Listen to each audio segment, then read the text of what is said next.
Lisboa, visitava museus e, quando não tinha peça, ficava sentada algum tempo junto dos painéis de São Vicente do Museu da Arte Antiga, ainda sem saber que fora de onde partiram Almada Negreiros, Amadeu e Eduardo Viana, de sobrancelhas e cabelo rapado, iniciando uma caminhada pelas ruas de Lisboa, lutando emocionalmente pela aceitação da sua nova arte.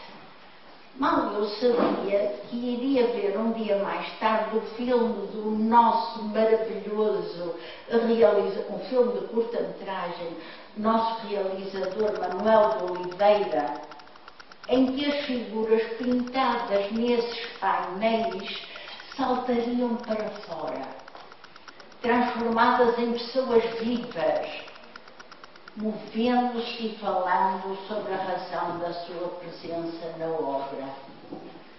A partir daí, a pintura para mim passou a representar vida e expressão daquilo que temos dentro de nós.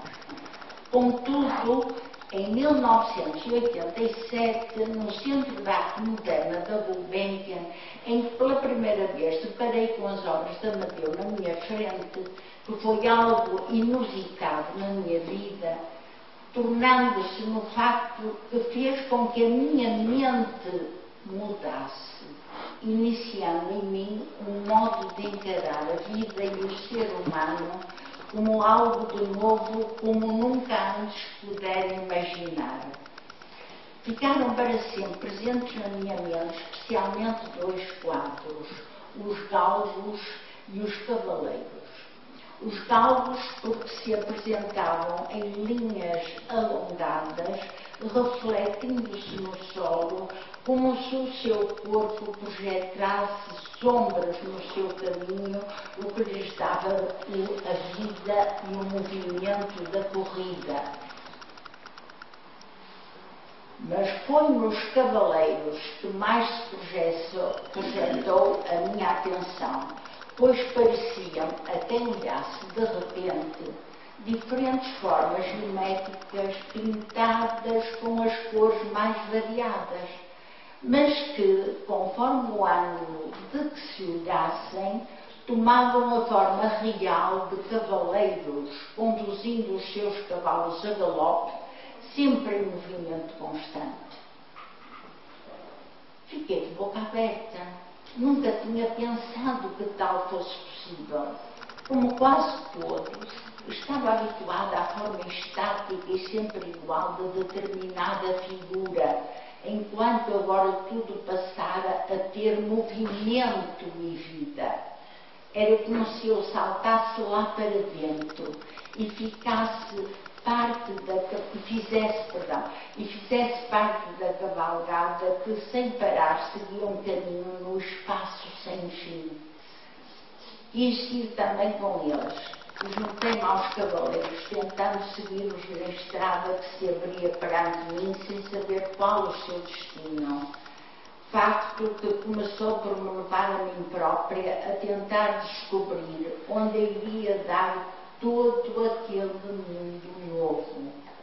Foi então que, pelo estudo do pintor e da sua maneira de encarar o que era a sua vida, sempre cheia de tormentos existenciais, até chegar à descoberta de si próprio e do que ele queria da vida, que eu me tornei diferente, tentando de igual modo descobrir-me a mim própria.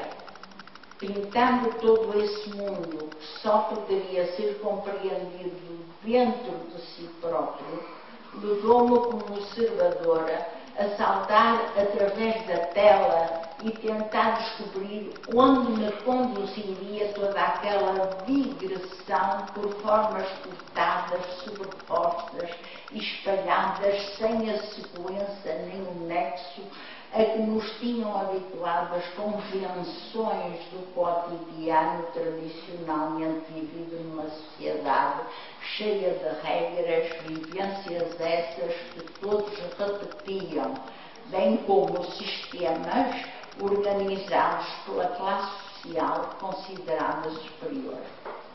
Daí que mudanças tenham surgido também em todas as formas que atuam no cérebro humano e que se vão desenvolvendo de tal modo que o nosso ser cria a sua consciência, na sua consciência, modos de existir que vão evoluindo sempre. Tal como acontece a um pássaro que viveu sempre numa gaiola e de súbito é solto e vai voando e cantando no espaço como se nunca fora capaz de fazer enquanto preso. A verdade é que em tudo que o ser humano possa fazer ou sentir, desde os primitivos até agora, a arte está sempre em primeiro lugar dentro de si. Mesmo desde que surgiu no mundo e ainda não conseguia falar. O que significa que ela o seguirá sempre até ao infinito.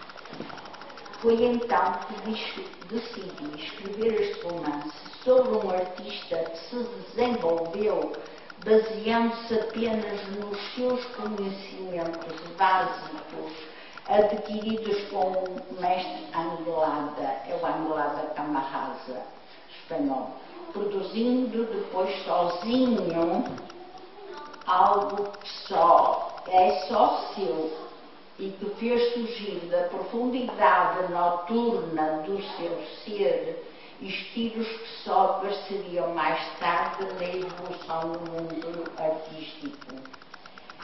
E como comecei eu a escrever? Foi numa visita ao Centro de Arte Moderna, em que, estando de pé junto de um pequeno grupo de crianças, sentadas no chão, falavam com um jovem professor que as acompanhava, discutindo em conjunto o que estavam a observar. O professor perguntou a certa altura: por que será que aquele quadro tem um pequeno espelho no canto? Então, um jovenzinho levantou o dedo e respondeu: é que assim eu vejo-me no espelho e passo para dentro do quadro. E foi então que, partindo da ideia que me foi sugerida por aquele jovenzinho cujos olhos grandes e belos não deixavam de olhar o quadro, me foi dado o palpite que, para eu começar a escrever sobre a arte de Amadeu e de mais alguém que está sempre junto dele e que faz parte de tudo, a menina dos cravos. Foi então que eu entrei dentro dos quadros que fizeram parte da vivência pessoal da menina dos cravos. E eu própria encontrei, como ela, uma vida dentro de mim própria, trazida pela arte. Assim, esqueci tudo, a não ser o momento presente, partindo à procura do tempo que não posso considerar ter vivido. Por isso, aprendo a recorrer ao que está dentro de mim. E assim, o meu viver será constituído pela constante evolução de novas células do meu cérebro, conseguindo então que nada pare de caminhar em direção a algo de novo, fazendo com que o meu futuro seja mesmo aqui, partindo da arte que me trouxe cá, na busca de um tempo ainda não vivido. Ficar com esse quadro e depois ter a capacidade do todo de passar isso ao papel, tocar no nosso também, portanto, não pode parar. Obrigado por estarem aqui, ao público e obrigado.